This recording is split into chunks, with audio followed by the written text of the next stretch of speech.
1957 was memorable for a number of reasons. The space race between the United States and the Soviet Union ignited in October, when the Russians conducted the world's first successful launch of an Earth-orbiting satellite known as Sputnik. Closer to home, President Dwight Eisenhower was sworn into his second term as President of the United States. A major issue in 1957 was civil rights, with the news networks focusing on the integration of public schools in Little Rock, Arkansas. Under the protection of thousands of federalized Arkansas National Guardsmen and the U.S. Army's 101st Airborne Division, 9 black students were admitted to Little Rock Central High School. For the first time since 1935, Fords outsold Chevys in the booming automobile industry.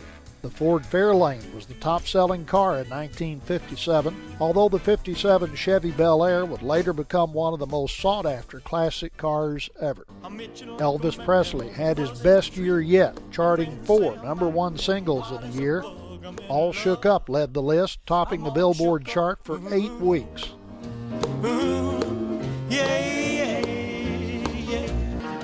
On the country charts, Marty Robbins had a breakout year. And a pink carnation. And on the silver screen, Bridge Over the River Kwai won the Oscar for Best Picture.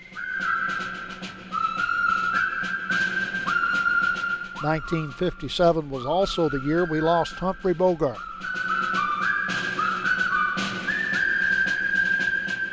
In 1957, the Milwaukee Braves took the World Series from the New York Yankees 4-3.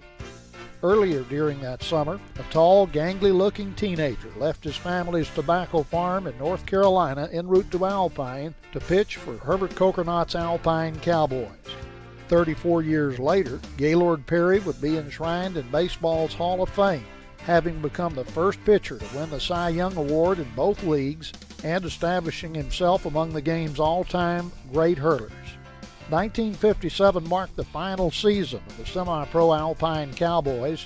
In 1958, the Cowboys would become part of the new sophomore league of Class D minor league clubs affiliated with the Boston Red Sox.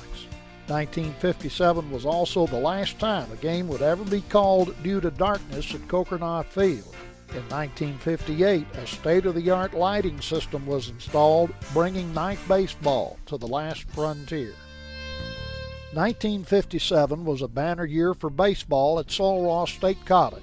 Not only did the National Association of Intercollegiate Athletics hold its first-ever postseason baseball tournament in Alpine, the Lobos would go on to win their first and only NAIA national title in any team sport. Sul Ross opened the 1957 season with a road trip to Arizona and California, taking on the likes of the University of Arizona, the University of Southern California, and San Diego State. It was a long bus ride back to West Texas as Sully opened the season 0-5-1.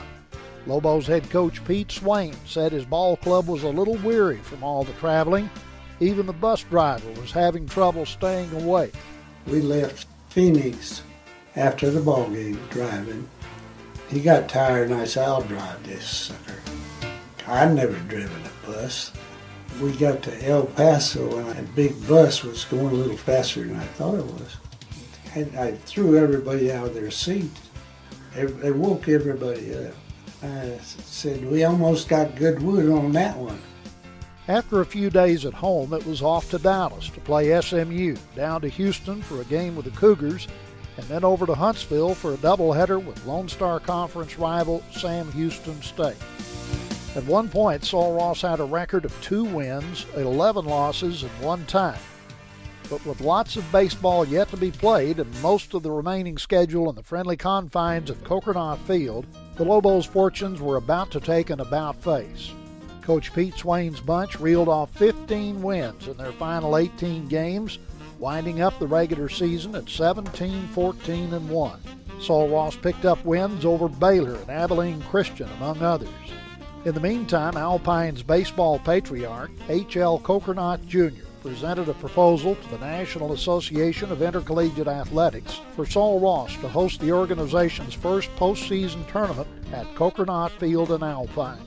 The NAIA was well aware that the ballpark in Alpine was one of America's finest, and host the tournament Alpine did during the second week of June 1957. Sully opened the three-day, eight-team event with a 9-2 upset over top-seeded William Jewell College from Liberty, Missouri. The next day, in round two, Sul Ross downed at Buena Vista College out of Storm Lake, Iowa, 8-6. That put the Lobos into the championship game with Rollins College from Winter Park, Florida. Sul Ross jumped out to a 4-0 lead in the first inning, but the Tars clawed their way back from the 4-run deficit, and they held a 7-4 lead going into the bottom of the eighth. That's when Sul Ross managed to score 4 runs with 2 men out to take an 8-7 lead. Coach Pete Swain said center fielder Paul Feist evolved from goat to hero in the latter part of the game. We were ahead. Paul Feist was playing center field, and he misjudged the fly ball, and they tied it up. And I came within inches. I was so upset and mad of pulling it. And I was thinking, Dadgum, I can't do this to him. So I said, them's hazards. The outcome of it was that Paul Feist knocked in the winning run when he came up. So I said, boy, I'm pretty smart. He was thrilled to death, and so was we. The Lobos rode the pitching of Dalvin Jordan, Harry Watts, and George Martin in gaining the national title trophy. Jordan, by the way, started the championship game with only 1 day's rest. Watts came in and helped quell the Tars' rally, and it was Dirty George who finished it up in the final 2 innings. Sul Ross was presented the national championship trophy before a packed house at the home of the Cowboys. The Lobos led the all-tournament team with 4 players, including pitcher Dalvin Jordan, team captain and left fielder Herb Biederman, third baseman Jim Dodson, and first baseman Bob O'Day. Coconut Field would go on to host the 1958 and 1959 NAIA postseason tournaments, but it was 1957 that was a year for the record books for the Sul Ross Lobos.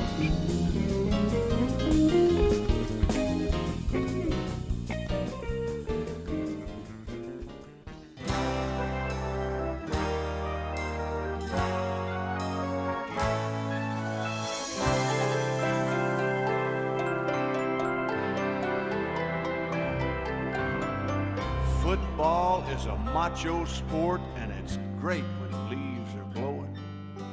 And basketball's just right inside when all outside is snowing. But when spring is in the meadow and the robins start to sing, that old familiar feeling can only mean one thing. The Star-Spangled Banner and the smell of fresh popcorn and that corny organ music makes you glad that you were born. Come on home to baseball. Come on home to baseball. With a hot dog and a cold drink, you'll be feeling like a kid.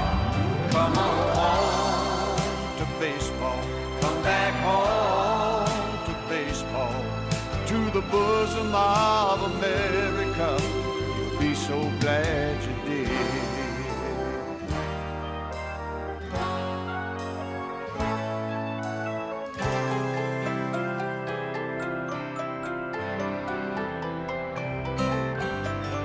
When the umpire yells play ball and you're sitting beside your girl, your troubles are all out of here. All's right with the world, and there's nothing like the crack of the bat on the home run ball you hear, or the rush you feel when the entire grandstand stands as one to cheer, or the silence when it's 3-2 in the ninth and it's 2 away, and the score's all tied and the bases are loaded, and you hear somebody pray. Come on home to baseball. Come on home to baseball. Get a hot dog and a cold drink. You'll be feeling like a kid. Come on home to baseball. Come back home to baseball in the bosom of America. You'll be so glad you did. Come on home to baseball. Come on home to baseball. Get a hot dog and a cold drink. You'll be feeling like a kid. Come on home to baseball. Come back home to baseball in the bosom of America. You'll be so glad